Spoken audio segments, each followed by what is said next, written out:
Money can give you lots of options. Money is portable power.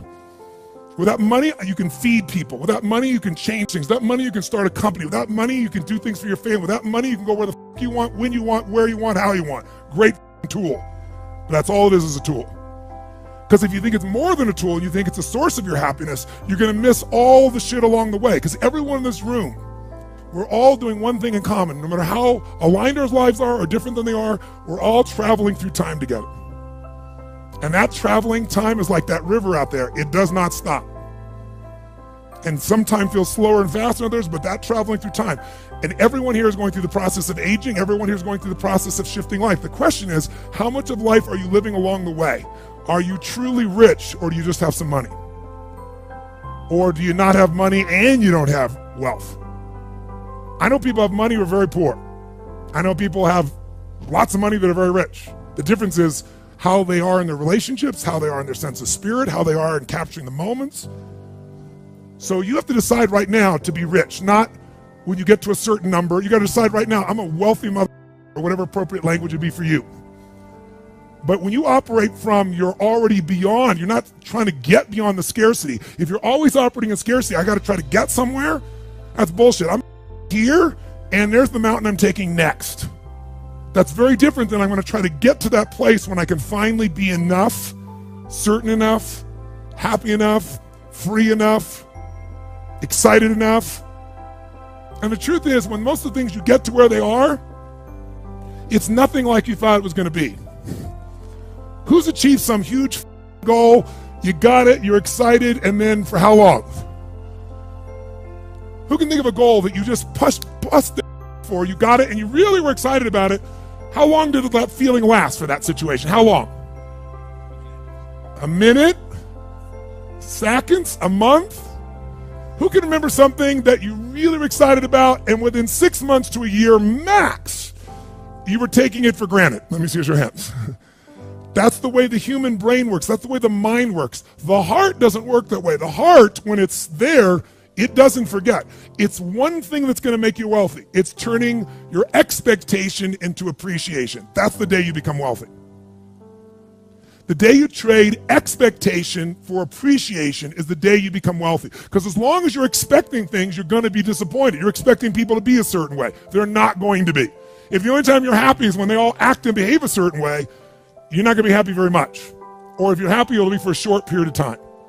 You expect your spouse to be a certain way. You expect your kids to be a certain way. You expect your coworkers to be a certain way. You expect yourself to be a certain way. How about appreciation? That's the game. Because if you can appreciate the littlest things, you got gifts that nobody else has. So the first place to be wealthy is psychologically, emotionally, and spiritually. And that place has to get regular deposits. And that means, just like some of you meditate, you need a daily discipline of magic moments, and you got to learn to capture the little ones. And that muscle's got to be built. So what's your daily practice? You can call it whatever you want. We'll call it here magic moments. Every day I want you to capture at least 2 to 3 magic moments minimum. It could have been a conversation with a friend. It could have been a moment when an insight happened. It could have been a moment on the mountain. It could have been a little insight or distinction that you got that changed it. But you don't just capture it and write it down. You want to feel it and realize its value. You want to feel it like it's grace, like it's a gift that's been given to you. And what you're doing is appreciating that gift. But like when people say money doesn't matter, they don't know where to shop. And what I mean is they don't know what to shop for and who to shop for. Because all the research shows something interesting. If you make twice as much money, you're making $25,000 a year and you make 50, people think it'll double their level of enjoyment of life or happiness. And on average, it improves 9%. It's just mind-boggling. There's the initial excitement, and it's 9% better statistically. Lots of studies have shown once you make $75,000 a year, making more money you like, but it doesn't truly change your happiness in a sustainable way once you make basically a middle-class salary. People make more, might argue about that with them, but that's what the studies show. But what the studies now show is how you spend money. $5 a day spent right will bring you more joy than $10,000 spent poorly. And what does that mean? I give you dozens, and I'll give you 3. Number 1, if you spend money on things, you limit your level of happiness. If you spend the money on experiences, it creates a generative effect in your body emotionally. And they can measure the level of fulfillment and happiness you have just by the purchases you make. And they've done it scientifically all the way down to how it changes your biochemistry, down to the changes in your saliva and the hormones. That's where the research comes. It's not somebody airy-fairy saying, well, if you have experiences, it'll be better. Second one, when you spend money on things that give you time and take away drudgery, if you can get somebody else that you pay and they're employed and they now scrub the floor or they clean the toilet and they have an income and they're happy and you're freed up to do something you're more passionate about in business or life, the level of happiness grows geometric. But the one that creates the greatest happiness is the one that sounds trite, but it's biochemically accurate. And that is investing in others, which simply means giving your money away. Really? And it's mind-boggling. And they show you time out. They show you with little numbers, like, buying a cup of coffee for a stranger and what it does and how long the happiness does versus you buy the coffee for yourself versus you buy it for a friend. And I've got the studies in here. It's fascinating. But what I can tell you from my own life experience, like the people that I know that are the happiest on earth are not the people with the most money. I know I got a lot of clients, as you well know, that are billionaire clients, and a lot of them come to me because they want me to do something with their business, but invariably I'll see there's something going on with them too that makes them unhappy. It doesn't matter how much money they have. There's people with $1 billion and they still live in scarcity. It doesn't matter how much money they have, right? By the way, I asked that question of everyone I interviewed. I said, does financial pressure ever go away? 85% said no. And the average... You can imagine how much it would increase proportionally. Well, for a few it didn't, but for most of them it did. They felt more responsibility. They had more they got to manage, more they got to do. So if you think financial pressure is going to go away just by having money, they just learn to handle it differently. They have a totally different experience. But I'm juiced about people seeing how they can use the money that makes joy happen. Like, I love to do things where it's a total surprise. I remember when I had very little money, I was just getting started. I grew up in a very tough environment, and my mom always loved the ocean, and we lived in the San Gabriel Valley of LA where they had smog alerts and you couldn't go outside for a couple of days. It was horrible. And I called my mom up and I said, this is early in my career, and I said, come meet me in Huntington Beach. There's a condo I'm considering getting on the beach. I'm considering living on the beach, Mom, but I want your feedback, what you think. So she drives down to meet me. And I'll never forget, I just looks around, she goes, oh my God, smell the air, it's so fresh, and this is the dream, to live on the beach, and my son's gonna live on the beach. And I show her the condo, and she's like, oh my God, this is incredible. And I said, you sure? Do you really think it'd be worth it? She goes, I don't care what it costs. She said, if you can get in, you get this. And I said, you feel that strong? She said, yeah. And then I said, it's yours. And I handed the keys. What a day. And it was like, my mom's passed away a long time ago, but it was one of those days that to this day, I can remember the feeling and the experience of like, holy shit. You don't get that by buying something for yourself. Yeah. You don't get that by, earning a bunch of money. It's beautiful to have those choices. We were saving up for an RV, and we were invited to Las Vegas. We had this trip, and we came around the corner, and there's this ultra unbelievable double-sided, and I said, wow, look at that. They said, oh my God, that's the most incredible. We could never have anything like that. And I said, well, let's look inside. The door's open. He said, oh, we can't go in there. I said, well, let's just stick our head in, Took him in, right? And I said, oh, we can't. I said, come on. I sat down there. Get out of there. Get out of there. It's yours. Those are the days that, that's what mastering money's about. Yeah. You either master it or it masters you, baby. Yeah. And if you master it, you can learn, grow, and you can give. And money isn't everything, because you have a lot of money and still be a selfish bastard. I mean, money just makes you more of what you are.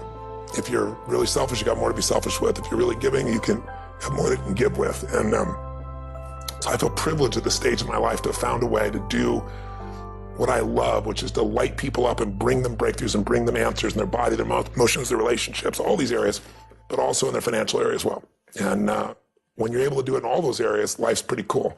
If you just do it in the money area, it's not enough. I mean, richest man in the graveyard is not going to do any good. And so this book is really about how to have that real wealth. And I just finished to tell you that I end the book sharing a story that I'll share with you, because you know me well enough to know what this is like, and I know you can relate in some ways. Because I know your background in your hot suit, going out there with your credit card machines down in, was it Macon, Georgia? Macon, Georgia. Macon, Georgia, baby. It's still hot down there. It is still hot down there, and you're not. I think I'm still unwelcome to go try to sell credit card machines down there. They'd still rather me not show up. Probably that's a good thing. Yeah. But we have a similar background. We started with nothing, and I can remember I know the day I became wealthy, because I was thinking towards the end of the book, what was the day that I became a wealthy man? And I was broke. I was living in Venice, not Venice, Italy, Venice, LA, in this 400 square foot bachelor apartment. I was feeling sorry for myself. I was mad at the world. I was mad at a friend of mine that I loaned, $1,000 to, and he didn't pay me back, and he wouldn't return my phone calls because I was broke. I mean, I was down to, I don't know, 23, 24 bucks, something like that, some change. No prospects. I'm like, how am I going to eat? How am I going to survive? I'm going to pay my rent. I was already behind my rent by 30 days. And when I was 17, my mom kicked my dad out. He went back east and kicked me out. And I survived by scratching up enough money each day and then going to the smorgasbord and like loading up for the winter, just eating all I could to make it last a day or two. And I thought, okay, that's what I'm going to do. And I walked because I didn't want to take my car and the gas or pay for parking. Didn't have that kind of money. And I walked 3-4 miles from Venice to this place in Marina del Rey. It's still there. And it's called El Torito. It's this little Mexican restaurant that's on the water where all the, the amazing yachts are. And I thought, I'm going to go there and I'm going to absorb this abundance environment because I'm so scarce. And I'm going to eat all I can possibly eat, for $5.95 of this tacos and salad. Incredibly healthy, energizing. Of course, totally energizing. Like something I can go have a good sleep afterwards and forget all this, right? And I went in, I loaded up for winter, and I ate all the stuff, and I'm looking out there, and it was a beautiful day, and it was gorgeous. And so I got up to go pay, and as I got to go pay, in the front door walks this little boy, probably 8 years old, and 7, 8 years old. And he was dressed in a suit, and he's just like, kind of demure like you right now. If anything, I am certainly demure, as you well know. That's I well know. But sincerely, he was just really, I don't know, there was something about this kid. He had this air about him, and he opened the door for his mother, and he pulled the chair out for her. And I don't know, something about it just struck me emotionally very deeply. And I was just touched, thinking, this little boy has got so much heart and class. And so I walked up to him. I paid my bill and walked up to him, and I said hi, and I introduced myself, and I was nobody. Who the hell's Tony Robbins? No Tony Robbins. And he says, who is this gigantic? Yeah, that's what he's really thinking is not there. And I said, I just want to tell you, I watched you for the last few minutes. I said, I watched you open the door for you later. I saw you pull out the chair. I saw the way you looking in her eyes and giving her full attention. I said, you are a class act. And he looked at me and I said, and taking her lunch, that's awesome. He goes, well, she's my mom. And I said, that's even more cool. And they said, well, I'm not taking a lunch because I don't have a job yet. I'm 8. And I looked at him, I said, yes, you are. And I didn't have any plan. I just reached in my pocket, took all the money I had in the world. It was like $19 and some change, whatever was left after that. And I just sat down in front of him in front of the table. And he looked up at me, his eyes got big as garbage can covers. He goes, what's that? And he smiled, and I said, that's yours. He goes, I can't take that. And I said, yes, you can. He said, how come? I said, because I'm bigger than you are. And then I didn't say another word. Every time. I didn't say another word. I just turned. I didn't even look at his mom. I wasn't doing it for attention. And I walked out that door. And I didn't walk out that door. I flew out of that door, man. I had no car, walking home, I just felt like so alive. I felt so free. And I should have been scared shitless. I got no money. I don't know where I'm going to feed myself. You gave away last minute. There wasn't an ounce of fear in me. It was like in that moment, scarcity died. It just died. It was out of my life. And I went home that night, and I have no clue what I was going to do. But I was like excited and inspired, and I started writing out this plan. And I thought, well, people fast all the time. I can fast for 4 or 5 days. It's probably good for me. I could eat it after that meal. And I got this little plan in my head, and I'm going to work it out. And I woke up the next morning, and I had no fear in me, and I'm going to go work my plan. And the old snail mail arrived, and there I get this old envelope in the old days, right? Tear the thing open, and it's a check from the guy who wouldn't even return my phone call for more than $1,000, either some interest in, and $1,200 in those days would cover my butt for 2 weeks to a month, right? It was like, and I started to cry, and I'll never forget. I was thinking to myself, what does this mean?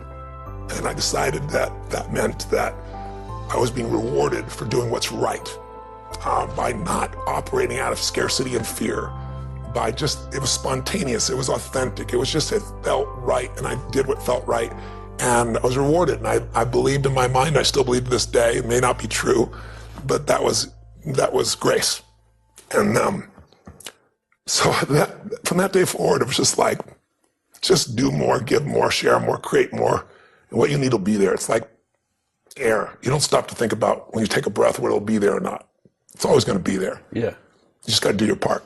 So I'm emotional about it, because even though it's been decades and decades since that day. Well, look what the guiding principle has created. And that's why I say I look at my life today and the millions of people I've had a chance to serve and be a part of, and who my friends are, and the life I get to live my life with today. It's just the rewards, the karma, if you would, corny as it may sound. And so, for me today, just recently, I was thinking about it. It's probably why I'm so emotional. I was thinking about where this journey began for me, my desire to serve. Every day before I get on stage, I do this thing to whip myself into a peak state, and then my last words are, "Use me, Lord." That's my prayer. And every day, my goal is to be a blessing in people's lives. And I've written a book that when I was done, I'm probably feeling that too. It's a 4-year journey. It's the best of what I've found on the face of the earth. And I know anybody picks it up who's sincere and just even applies a small portion of it, their life will be altered, and it'll be altered for the better. And that karma continues. And I also know part of this is, up front. I'm not waiting for a book to sell. I didn't do some feeding promotion. I wrote a check for 55 million people to be fed, which, since I couldn't even feed myself back then, feels pretty unbelievable. And I know I've done my part. I also know grace has been a part of that. And for that, I'm grateful. Well, we're all grateful for you. Speaking of that. Yes. A lot of people are going to see this. Yes. And if you remember the one that we did last time. Yes. I got letters from it. You got letters from it. And there would be that one person. They say, I watched the video when I was in this condition, and then you said that one thing. Yeah. And then I applied it. Yeah. And things turned around for me. And I'm wondering if you could think about who that person is and tell them that one thing right now, what would it be? It's a great question. There's so much to pull from. But at my core, my mom wanted me to be a truck driver because that would mean I would make $24,000 a year if I went to Truck Masters. And that would be twice what my father made. And she thought that would happen. But something inside of me said, I don't want to drive a truck. There's something else that matters more to me. And I decided I was not going to go for money instead of passion. And the rewards have been pretty amazingly better than being a truck driver. It's not bad being a truck driver, it's just not what I was after. And I look back, and one of the things that helped me was my original teacher, Jim Rohn, who was a personal development speaker I went to hear when I was 17. He said something the first time I heard him, and he said, it's really simple. If you want life to change, you got to change. If you want life to be better, you've got to get better. It's the only way it happens. And luck will show up for people and it'll leave them. But if you're constantly improving who you are and what you give, game over. And he also told me something about economics that I never forgot. He said, economics is really simple. The world really is simple. If you will find a way to add more value to other people's lives than anybody else does, then you'll never have to worry about that area of your life. And if you look at it, most of us don't realize you can add a lot of value and be a school teacher and add enormous value. And unfortunately in our society, you won't get paid well. But as I show in the book, if you add value to more people, instead of 30 children, there's a school teacher in there that makes $2 million a year. And he does it with the web, and he does it by coaching. He's from Japan, and it's quite extraordinary. So if you do want to earn more, adding value, there's a way. You can also add value and make no money. You can also add value and give it away, and you still earn more. It's like the joy that we get from that giving that we talked about.